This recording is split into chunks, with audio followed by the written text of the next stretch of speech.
ભરૂચની doctor Kiransinh Patel medical college and research ઇન્સ્ટિટ્યૂટના MBBS ઇન્ટર્ન્સે ઇન્ટર્નશિપ સ્ટાઇપેન્ડમાં વધારો કરવાની માંગ સાથે સિવિલ હોસ્પિટલના કેમ્પસમાં વિરોધ પ્રદર્શન કરી હડતાલ પર ઉતરી ગયા હતા, જેના પગલે આરોગ્ય સેવાને અસર થવાની શક્યતા વર્તાઈ રહી છે।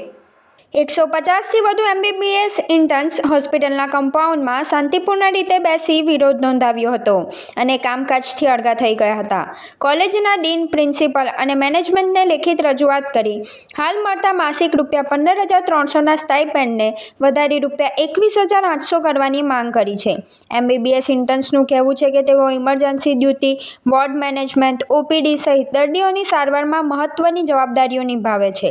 વધતી મોંઘવારી અને કામના ભારને ધ્યાનમાં રાખી હાલનું સ્ટાઇપેન્ડ અપૂરતું હોવાની જણાવી સરકારી ધારાધોરણ મુજબ યોગ્ય વધારો કરવાની માંગ કરી છે।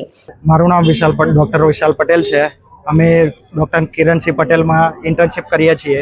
આ વર્ષમાં અમારો મુદ્દો એ છે કે અમને અત્યાર સુધી પહેલાં તો 2 મહિના ડ્યુટી કરી, એનામાં સ્ટાઇપન્ડ વિશે કીધું નહીં અને પછી કીધું તો ₹500 વધારીને આપ્યા છે। એના માટે અમે અહીંયા પહેલાં બહુ વાર અમે ગયા અને રજૂઆત કરી છે, પણ એમનો કોઈ જવાબ આવ્યો નહીં, બરાબર।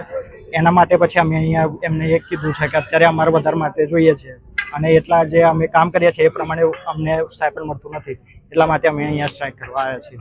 કેટલા જણ છે ફૂલ સ્ટાઇક? 150 લોકો છે। જેટલા બધા ઇન્ટર્નશિપમાં છે એ બધા અહીંયા બેઠા છે। તમારી માંગ છે, તમે શું આગળ કરશો? માંગ નહીં થાય તો સર અહીંયા જેટલા દિવસ અમારે બેસવું પડે એટલા દિવસ બેસશું, ભલે ગમે તારો વરસાદ પડે, આ તે થાય, બધું થાય, જે થાય અમે અહીંયા બેસવા तैयार છીએ જ્યાં સુધી માંગ पूरी ना થાય ત્યાં સુધી। मेरा नाम भूमिजा मखवाना है। मैं यहाँ पे KMCRI में स्टूडेंट इंटर्न हूँ अभी, और हम यहाँ पे सारे ऑलमोस्ट 150 स्टूडेंट्स बैठे हैं फॉर अ स्ट्राइक, क्योंकि मैनेजमेंट हमको कोई जवाब नहीं दे रहा है, अच्छा जवाब नहीं दे रहा है कि हमारा स्टाइपेंड कितना बढ़ाने में आएगा। 14,800 था लास्ट ईयर, उस ईयर से आज अभी ये साल इन्होंने ₹500 का इंक्रीज किया है, 500 ये। और जब हम उनके पास जा रहे हैं, उनको पोलाइटली बोल रहे हैं हम कि आप हमारा डिमांड सुनो, आप हमारा स्टाइपेंड बढ़ाओ, तो वो हमको सामने सही जवाब नहीं दे रहे। हमने स्टाइपेंड तो डिक्लेयर पहले होना चाहिए, पहली बात तो स्टाइपेंड जो होता है वो पहले डिक्लेयर होना चाहिए बिफोर स्टार्टिंग इंटर्नशिप, लेकिन हमने फिर भी कोई कंप्लेन नहीं किया। हमने इंटर्नशिप शुरू कर दी। हमने ऐसा सोचा कि ठीक है, आप लोग हमारे साथ अंडरस्टैंडिंग से काम करेंगे, पर वो करना ही नहीं चाहते हमारे साथ अच्छे से बात। हम गए तो उन्होंने हमको ये तक जवाब दिया कि अगर आप ये डिमांड शुरू रखेंगे इस हिसाब से, तो आपका जो स्टाइपेंड हमने बढ़ाया है वो भी हम कम कर देंगे। ये वो ऐसे जवाब दे रहे, इसलिए हम स्ट्राइक पे आए हैं अभी। और जब तक अभी 21,800 नहीं होता है तब तक हम ये स्ट्राइक छोड़ने नहीं वाले, दिन हो, रात हो, बारिश हो, धूप हो, कुछ भी हो। આ અંગે મેનેજમેન્ટ તરફથી એડમિનિસ્ટ્રેટર ડોક્ટર ગોપિકા મિખોજોએ જણાવ્યું હતું કે વિદ્યાર્થીઓ દ્વારા અગાઉ પણ સ્ટાઇપેન્ડ વધારવાની રજૂઆત કરવામાં આવી હતી, જેના અનુસંધાને મેનેજમેન્ટે ₹500નો વધારો મંજૂર કરી વધારેલી રકમ વિદ્યાર્થીઓના ખાતામાં જમા પણ કરાવી દીધી છે। તેમણે વધુમાં જણાવ્યું કે હાલ કરવામાં આવી રહેલું વિરોધ પ્રદર્શન યોગ્ય નથી। મેનેજમેન્ટે વિદ્યાર્થીઓને મુખ્ય મેનેજમેન્ટ સભ્યો સાથે બેઠક યોજવાની ખાતરી પણ આપી છે। તેમ છતાં વિદ્યાર્થીઓએ આજે વિરોધ પ્રદર્શન કર્યું છે। આ સમગ્ર મામલે વિદ્યાર્થીઓ સાથે ચર્ચા કરીને સુખદ અને હકારાત્મક ઉકેલ લાવવાનો પ્રયાસ કરવામાં આવશે, તેમ તેમણે જણાવ્યું હતું। આજે જે અમારા ત્યાંના ઇન્ટર્ન્સ ડોક્ટર્સ જે સ્ટ્રાઇક પર ઉતરેલા છે સ્ટાઇપન્ડ વધારવાના મુદ્દે, એ બાબતે મારે ખાલી એટલો જ ખુલાસો કરવો છે કે આ વિદ્યાર્થીઓની એપ્લિકેશન અમને 11 તારીખે મળી હતી, 11મી મે, અને એ લોકોની ઇન્ટર્નશિપ ચાલુ થઈ છે 18 મેથી। અને એમનું એક એવું હતું, એ લોકોની એક એપ્લિકેશન એવી હતી કે અમને સ્ટાઇપન્ડમાં વધારો કરી આપો। ગયા વર્ષે જે પહેલી બેચ હતી અમારી, એનું સ્ટાઇપન્ડ હતું ₹14,800, અને આ લોકોએ મને એપ્લિકેશન આપી। એના પછી અમારી મેનેજમેન્ટ સાથેની મિટિંગ થઈ।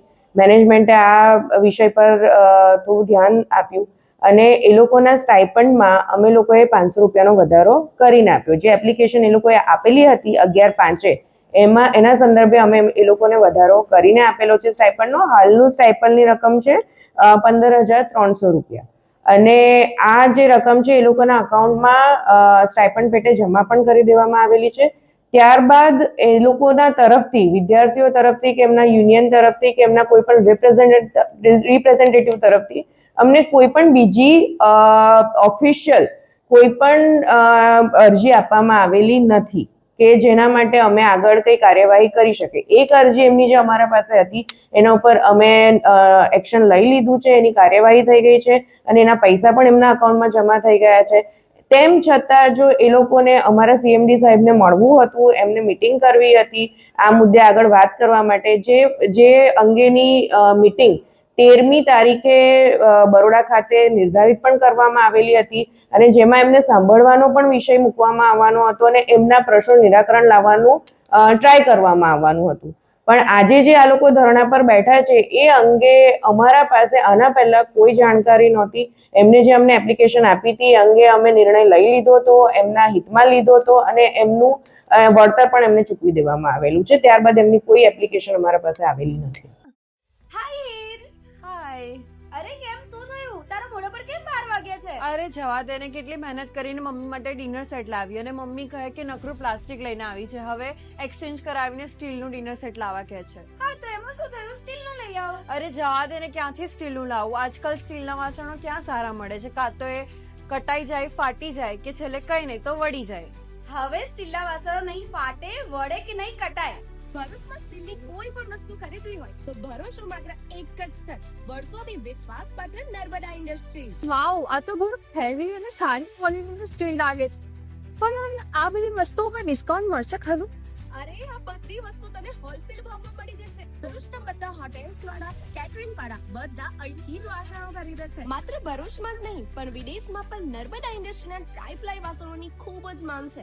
એટલે જ વિદેશમાં રહેતા લોકો વાસણો ખરીદવા માટે નર્મદા ઇન્ડસ્ટ્રીને જ પસંદ કરે છે. તો અમે તમારી શોપિંગ કરી લીધી છે. તમે ક્યારે આવી રહ્યા છો? Narmada industry phase 1 JITC near Narmada Nagar, Bharuch. For more information call on the given number.